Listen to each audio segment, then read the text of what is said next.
dito naman tayo sa part 2.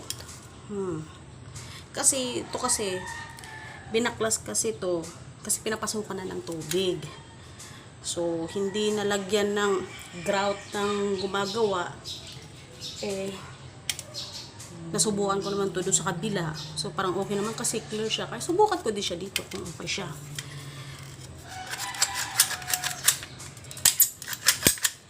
So, ganito lang siya ang paggamit. Kailangan hindi manginig yung kamay mo.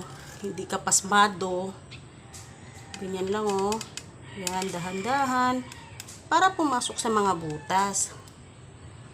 At saka nakagandahan dito kasi hindi madumi sa kamay.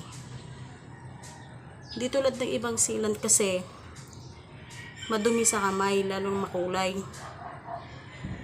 Ito clear.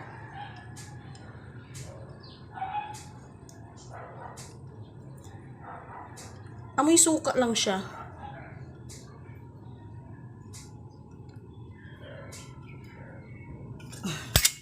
So yun.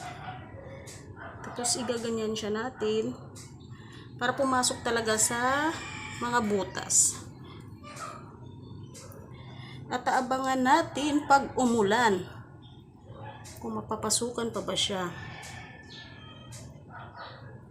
So ayan, oh, hindi siya madumi sa kamay, ayan. Tapos mabilis siya matanggal.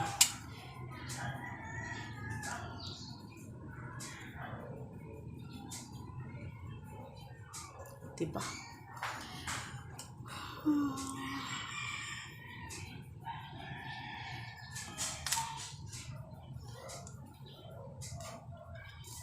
Aray.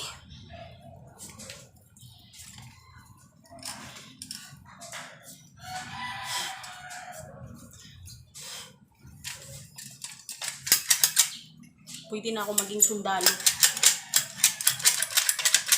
Diba?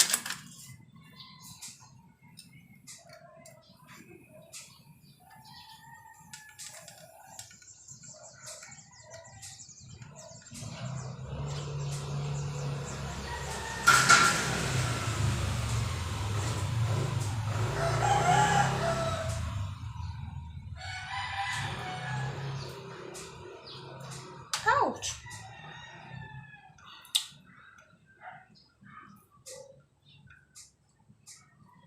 Agoy.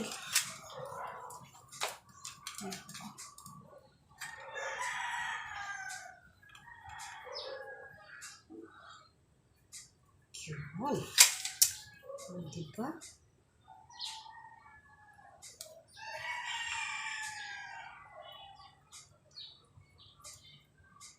Oh, diba?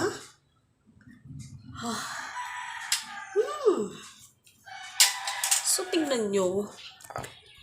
Hindi siya nakikita yan, no? Diba? Diba? Oh, kasi clear siya. Ang ganda lang. Tsaka mabilis siya matuyo. Pawis na ako. So, yun lang.